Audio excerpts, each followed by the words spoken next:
With an update on the contract status of Sasha Banks and William Regal, this is Wrestling Hub. My name is John, and you're watching the Wrestling Report.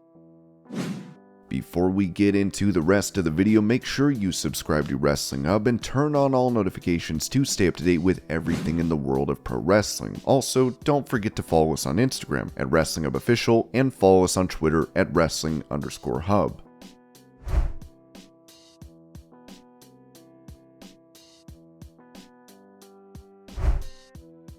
When asked if WWE was going to move on from doing traditional 5-on-5 Survivor Series matches, Triple H said during the post-show press conference that, "I don't think we're done with anything. I think that when we look at it together as a whole, it's about what's best for our fans at the moment. Sometimes stuff needs a break for a while. Sometimes you bring it back later and it's iconic and it's, oh my god, they're going back to that. So to say it'll never happen again is wrong. We all decided it was the right year for us to freshen up the concept a little bit. Either the 5-on-5 tags or maybe even the Raw vs SmackDown was a bit tired and needed a refresh. At the end of the day, we're trying to give everybody the best entertainment we can."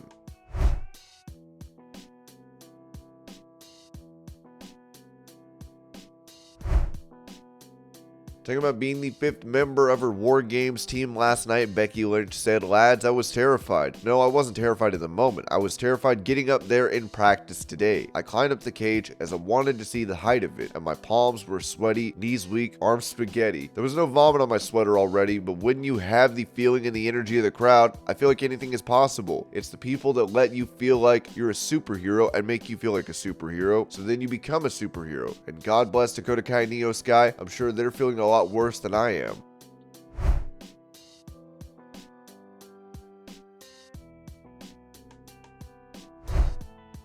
When asked if he's become the most important member of the Bloodline not named Roman Reigns, Sami Zayn replied, "I don't look at it in terms of a ranking system. Actually, I kind of resent it, to be honest. Not saying I resent you or the question, I'm just saying. I kind of reject the notion that outside of Roman, who's the tribal chief, head of the table, that's extremely hierarchical. I don't particularly care for the rank system. Oh, he's a step below him, and he's more important than him. It's a unit, it's an act, whatever you want to call it, and everybody is so important in their role to the totality of it. Like Paul Heyman was saying about the dynamic with how it's been with Jay and I, or Jimmy and I, and Solo and I. And we haven't done a ton, but Paul and I, and Roman and I, and those are all individual stories, so I don't think one is more important than the other, outside obviously of Roman for obvious reasons. But I don't like even looking at it through that lens of a ranking order or whatever. It's all part of something that really comes together beautifully. When you put it all together, it's part of a totality, is how I see it."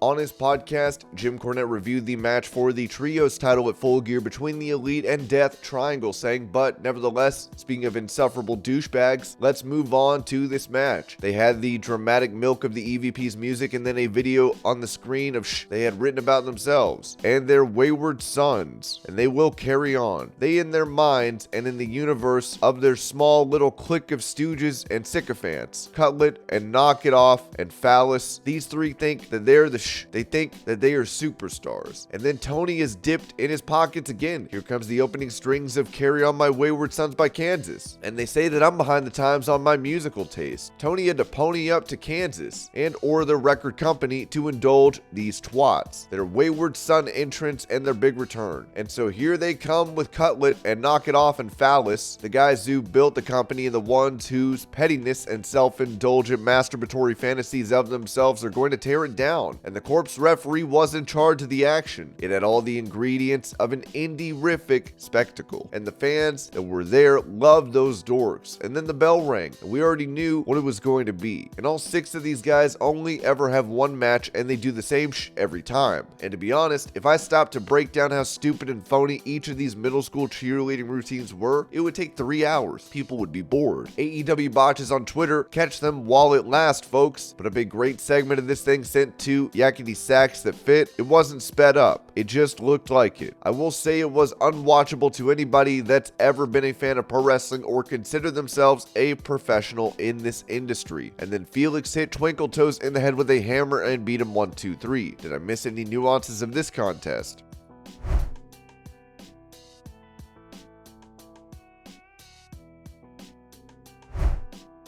Talking about the idea of AEW President Tony Khan being afraid to release talent since they might join WWE, Shawn Spears dismissed that notion, telling KNS WrestleFest, "I will say that Tony Khan is not afraid of anything. During the pandemic, when a lot of people were being let go or a lot of people couldn't get work on the independent scene and everything was being shut down, Tony was keeping those independent guys getting paid. He's more generous than a lot of people think."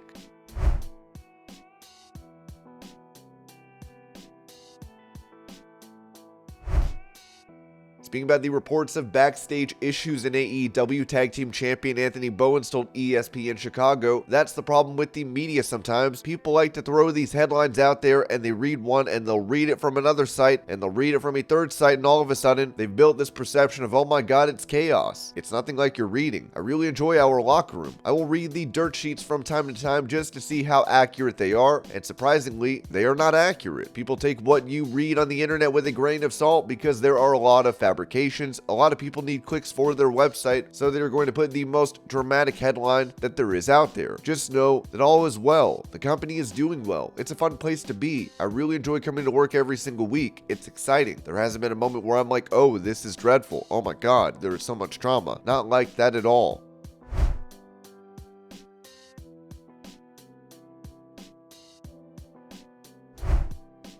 Recalling his match against Chris Jericho for the ROH title on Dynamite, Colt Cabana revealed on his podcast a couple of weeks ago, "I wrestled Chris Jericho. I wanted to share the story of how I almost died wrestling Chris Jericho. I'm not telling this story to make an excuse. Nobody would have known. Everyone complimented me on my match and I'm appreciative for that. It's a fun story and in 20 years I will laugh about it. In the moment I did not laugh. In my laundry room is my wrestling gear. I wash my knee pads and singlet. I don't dry them. I hang dry them. Of course, I wash my wrestling socks. I don't know where my wrestling socks went. They went somewhere. I like long black wrestling socks so there isn't a gap between my boots and knee pads. I don't want airy skin, so I like long socks. Before I wrestled Jericho, I had to go out and buy new socks. I wrestled Chris Jericho that match. There were many emotions. There was a lot of tension going into it. My anxiety was high, tensions were high, the building was hot. As I go to wrestle Jericho, I put on my compression socks, knee pads, and boots. What I don't realize is that I've essentially made a tourniquet in the bottom half of my body. My blood flow is perfect, so essentially what I did was restrict everything. I remember vividly thinking, I can't feel my legs. I guess it's just the nerves. It was nerves and anxiety, but it was also compression socks. By the time I did the moonsault to the outside and had to run into the ring to give Jericho a flying a-hole, I had nothing left in my body. I attributed it to the night of wrestling, but no, it was because I cut off the supply of blood in my own legs, causing a high blood pressure and low oxygen. I knew I was on live TV and it was a big moment for me. I figured a way to do it to Jericho, knowing the match would come to an end very quickly. It did. I could not move as I made my way back to the trainer's room asking for electrolytes and the trainer being like, "We're not sure what's going on." I ripped my singlet off. I couldn't breathe. I had a headache. I felt lightheaded. He said before taking off his boots, knee pads, and informing the doctor that he was wearing compression socks. The guys at the trainers were like, "What?" I was asked to lay back for the next 2 hours while ice was put all over my body. I was educated as to why you should not professionally wrestle in front of 10,000 people and almost a million people at home in compression socks.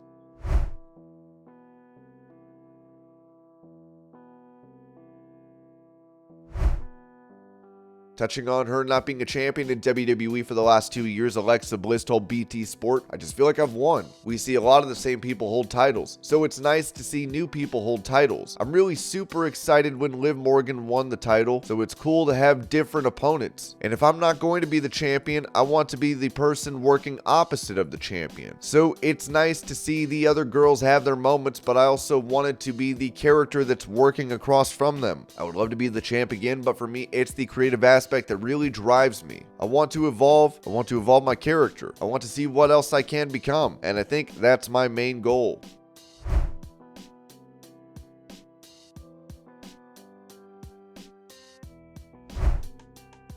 With many wondering if William Regal will return to WWE under the Triple H regime, the Wrestling Observer discussed the extent of his AEW contract, noting that, "I would just say that when his contract is up, it would not surprise me. Tony Khan can make him a better offer, but it is certainly something that's been discussed. I will say that. His contract is not up for a long time. I mean, I think it was only a 1-year deal, but it's not. I don't want to give a date. I was told a date, and I might be wrong, but it was still several months away. I'll put it this way. He's not going back this this week unless Tony lets him out of his contract. I mean, and I suppose, I don't know, that's a bad precedent to set, but maybe for Regal he'd do it because Regal's not going to be a wrestler if he goes back there, and he may not even be on television. He'll probably be an office person. I'll put it this way, it's certainly something that's up in the air. It's not a non-story. That's probably the best way to put it right now.